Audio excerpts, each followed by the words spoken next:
Last part में हमने देखा था कि बोरा सोयो के लिए कहने लगती है कि उसे पटाना तो बच्चों का खेल है, लेकिन सोयुक उसकी ये बातें सुन लेता है। उसे बिल्कुल भी अच्छा नहीं लगता, उसे ये उम्मीद नहीं थी कि बोरा उसके लिए ये सब सोचेगी। तो वो बिना कुछ बोले वहां से चला आता है। तब वो उसके पीछे जाकर उसको मनाने लगती है कि मुझे माफ करना, वैसा कुछ नहीं है, हम तो ऐसे ही मजाक कर रहे थे। तो सूर्य कहता है कि तुम्हें धोखा मिला है। तो तुम्हें क्या लगता है कि इस तरह की गलती करना सही है? तुम्हारी फीलिंग्स कीमती हैं, पर मेरी फीलिंग्स का क्या? तुम खुद हर्ट नहीं होना चाहती, लेकिन दूसरों का क्या? तुम्हें दूसरों की परवाह नहीं है? तुम्हें क्या लगता है कि माफी मांगने से सब ठीक हो जाता है? तुम इतनी मतलबी कैसे हो सकती हो? ये कहकर वो वहां से गुस्से में चला जाता है। अब बोरा को कुछ समझ नहीं आ रहा था कि उसे क्या करना चाहिए। इतने में युजुंग को जिन्वो का कॉल आता है और वो कहता है कि तुम्हें रात का रिजर्वेशन कैंसिल करना होगा, क्योंकि मुझे आज कहीं जाना पड़ रहा है। यंगुन आज ही कोरिया आया है और वो मुझसे मिलना चाहता है। युजुंग उसे जानती थी, इसलिए वो ज्यादा कुछ नहीं बोलती, उसकी बात मान जाती है। फिर शाम को जब वो कैफे जाती है तो देखती है कि जिन्हो अकेले ही काम कर रहा था, तब उसकी हेल्प करने लग जाती है। तभी वहां पर यंगुन आ जाता है, वही जिससे मिलने के लिए जिन्हो गया था। उसे देखकर तो युजुंग बहुत खुश होती है। तब वो उससे पूछता है कि जिन्हो कहाँ है, कहीं दिखाई नहीं दे रहा, मैंने तो उसको फोन भी नहीं किया। ये सुनकर तो वो चौंक जाती है। फिर कहते हैं कि वो तो किससे मिलने गया है और उसे बैठने को बोलती है। फिर घर आकर सोचने लगती है कि जिन्हो ने झूठ क्यों बोला। उसे तो ये लगने लगता है कि कहीं वो किसी और लड़के के साथ तो नहीं है। फिर जब सुबह जिन्हो घर वापस आता है तब युजुंग सोफे पर बैठी हुई थी। उसे देखकर वो चौंक ही जाता है, पूछता है कि तुम उठ गई? लेकिन वो तो एकदम नॉर्मल होकर कहती है कि शायद कल तुमने कुछ ज्यादा ही ड्रिंक कर ली होगी, तो चाय पीना चाहोगे? तो वो कहता है ठीक है। तो वो चाय बना कर देती है। फिर पूछती है कि क्या तुम्हें मुझे कुछ बताना है, पर वो मना कर देता है कि कुछ भी तो नहीं है। तो वो उससे यंगुन के बारे में पूछती है कि उसके साथ कैसा रहा, वो तो अब काफी बदल गया होगा ना। वो कहने लगता है हाँ तुम सही बोल रही हो। तब युजुंग कहने लगती है कि उसे एक बार कॉल तो करो, मुझे उसको हेलो करना है। लेकिन वो तो एकदम चुप हो जाता है। फिर वो उससे दोबारा पूछती है कि क्या तुम्हें सच में मुझे कुछ नहीं बताना, ये तुम्हारा लास्ट चांस है, अगर तुम मुझे सच बता दोगे तो मैं तुम्हें माफ कर दूंगी। तब वो डरते हुए कहता है कि तुम सच में मुझे माफ कर दोगी ना? वो कहती है हाँ। तो बताता है कि मैं यंगुन से नहीं मिला, मैं जुवॉन से मिला था। ये सुनकर तो वो चौंक जाती है। फिर कहती है कि मैंने कहा था ना तुम्हें उससे नहीं मिलना, तुम्हें बताया ना कि मैं उससे कितना नफरत करती हूँ। तब वो कहता है कि हम बहुत पुराने दोस्त हैं, तुम उससे नफरत करती हो इसलिए मैंने तुम्हें नहीं बताया, पर मैं आगे उससे मिलता रहूंगा। तो युजुन कहने लगती है कि तुम्हें किसी एक को चूज करना होगा, मैं या फिर जुवॉन। अगर हम दोनों में से कोई डूब रहा होगा तो तुम सबसे पहले किसको बचाओगे? वो तो सोचने लग जाता है, कोई जवाब ही नहीं दे पाता। ये कहता है कि तुम दोनों एक साथ में क्यों डूबोगे, इस बात का कोई सेंस ही नहीं बनता। तो वो कहती है कि इस बात का भी कोई सेंस नहीं बनता कि तुम झूठ बोलकर जुवॉन से मिलने गए। तब वो उसे सॉरी बोल देता है और वो भी उसे माफ कर देती है। अब अगले दिन सुयुक, बोरा और युजुंग जिम में आए हुए थे। तो युजुंग सुयुक के पास जाती है, उससे बात करने की कोशिश करती है कि तुम तो मुझे हेलो भी नहीं कर रहे हो। वो कल की बात से अब तक नाराज था। तो कहता है कि मैं अभी भी कंफ्यूज हूँ, तुम बस खाली उसकी बातें सुन रही थी या फिर उसका साथ दे रही थी? वहीं बोरा दूर से उन्हें देख रही थी। तब युजुंग कहती है कि ऑफ कोर्स मैं बातें सुन रही थी, उसका साथ थोड़ी दे रही थी, लेकिन प्लीज अब उसे माफ भी कर दो। वो सिर्फ बोलती है, करती कुछ नहीं है। और ऐसा भी नहीं है कि वो अचानक आकर तुम्हें किस कर देगी, वो पागल थोड़ी है। तो सुयुक उसकी तरफ देखकर कहता है कि क्या कहा तुमने, किस? तब वो कहती है कि मेरा मतलब ये है कि अगर वो कुछ करती है तो वो कम से कम ऐसा तो नहीं करेगी। तभी सुयुक को सैंगजिन का कॉल आता है तो वो वहां से जाने लगता है। ये देखकर बोरा फटाफट से उसके पीछे जाती है और कहती है कि मैं तुमसे माफी मांगना चाहती हूँ, तो क्या हम कुछ पीने के लिए चलें? पर सुयुक कहता है कि कंपनी में कुछ काम आ गया है तो मुझे जाना होगा, और वहां से चला जाता है। फिर शाम को जब युजुंग और बोरा जिन्हो के कैफे में आते हैं तब युजुंग वहां पर अपनी बॉस सुजिन को देखकर चौंक जाती है। तब वो बोरा को देखकर कहती है कि हम काफी टाइम बाद मिल रहे हैं, तो चलो कुछ पीते हैं, आज के दिन मुझे अकेले नहीं पीना। वहीं दूसरी तरफ सुयुक सैंगजिन के पास जाता है, लेकिन वो तो एक रेस्टोरेंट में था। सुयुक उससे पूछता है कि तुम यहाँ पर क्या कर रहे हो, और वो फ्रेंड्स कहाँ है जिसके बारे में तुम बोल रहे थे? तब वो कहता है कि कोई भी नहीं आया, जब मेरी शादी हुई थी तो मुझे रोज बुलाते थे, लेकिन अब खुद की हो गई है तो याद भी नहीं करते। सुयुक कहता है पर तुमने मुझे यहाँ बुलाया क्यों? वो कहता है आज के दिन मुझे कहीं जाने का मन नहीं है। उधर सुजिन उन्हें बताती है कि आज हमारी मैरिज और डिवोर्स एनिवर्सरी है और मुझे समझ नहीं आ रहा कि मुझे खुश होना चाहिए या दुखी। तो युजुम उसका नाम लेकर कहती है कि तुम्हें दोनों ही करना चाहिए, तुम तो बहुत स्मार्ट हो सुजिन। फिर एकदम से चुप जाती है। सुजिन कहती है कि कोई बात नहीं, आज के लिए तुम मुझे मेरे नाम से बुला सकती हो। वो कहती है आज के लिए क्यों, मुझे तुम वैसे क्यों नहीं बुलाने देती और हमेशा मुझे परेशान क्यों करती रहती हो? तब बोरा भी सुजिन से पूछती है कि आप इसे ऐसे ट्रीट क्यों करती हो। युजुम सुजिन को पहले से बहुत अच्छे से जानती थी, इसलिए उसे भी कोई आइडिया नहीं था।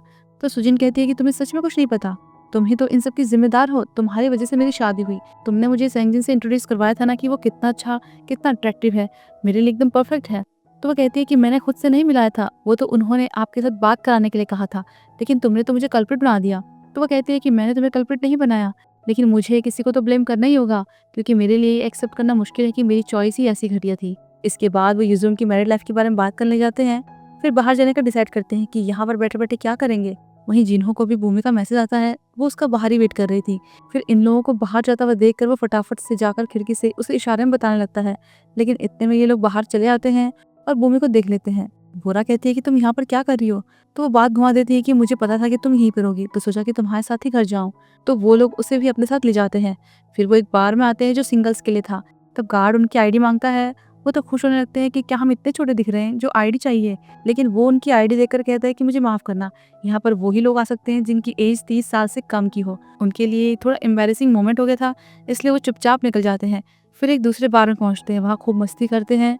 तब एक लड़का सुजिन के साथ फ्लर्ट करने लगता है कि अगर तुम्हारा कोई बॉयफ्रेंड नहीं है तो क्या हम साथ में ड्रिंक कर सकते हैं।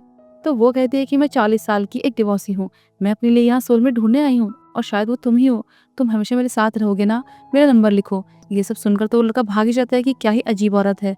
वहीं एक यूजुंग के पास आता है तो वो उसे अपनी वेडिंग रिंग दिखाकर भगा देती है। और फिर जब एक बोरा से फ्लर्ट करने के लिए आता है तो वो उसे पहचान जाता है, क्योंकि बोरा का वीडियो वायरल हो गया था।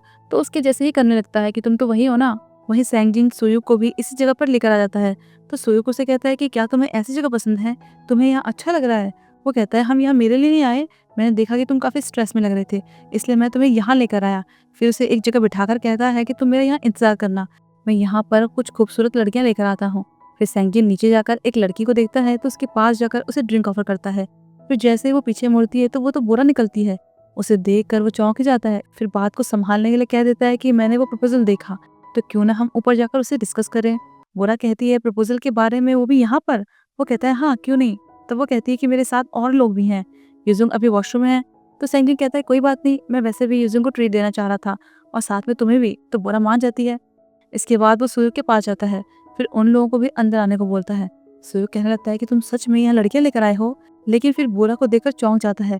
उसके बाद यूजुंग, फिर बोमी आती है और फिर लास्ट में जब सुजिन आती है तो वो और भी ज्यादा चौंक जाता है कि ये लोग यहाँ कहाँ से आ गए। वो भी उसे सरप्राइज होकर देखने लगते हैं, क्योंकि उन्हें उम्मीद नहीं थी कि सुयुग भी यहाँ पर होगा। फिर सब बैठ तो जाते हैं, लेकिन एक ऑकवर्ड सिचुएशन हो गई थी, सब एकदम चुपचाप थे। तब सुयुग धीरे से सैंगजिन से पूछता है कि तुम पागल हो गए थे क्या?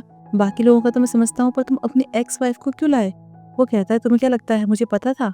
तब बोरा सुयुग से कहती है कि तुमने तो कहा था कि तुम्हें कंपनी से अर्जेंट कॉल आई। तो सैंगजिन चौंकने की एक्टिंग करने लगता है कि अच्छा ऐसा क्या। कहता है अगर तुम्हें बाहर जाना था तो झूठ बोलने की क्या जरूरत थी, तभी तुमने मुझे भी यहाँ आने को बोला। तो सुयुग तो उसे भूलने लग जाता है। तब सैंगजिन उसे देखकर चुप हो जाता है। फिर भूमि को देखकर कहने लगता है कि ये कौन है, इससे पहले कभी नहीं मिला मैं। बोरा बताती है कि ये मेरी बहन है।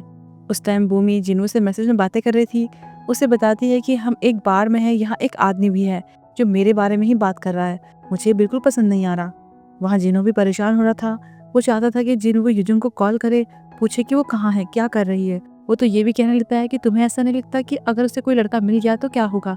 तो जिन्हों से कहता है कि मैं उस पर ट्रस्ट करता हूँ, शादी यही तो है, एक दूसरे पर ट्रस्ट करना। लेकिन वो उसे समझाने की कोशिश करता है पर वो सुनता है नहीं। तो एकदम से चिल्लाकर कहता है कि वो एक क्लब में है और किसी आदमी के साथ है। यहाँ सुयुग अभी भी बोरा से नाराज था और उसकी बातों से भी यही लग रहा था, तो वो फ्रेश एयर लेने के नाम पर वहां से उठकर चला जाता है। उसके पीछे पीछे बोरा भी आ जाती है।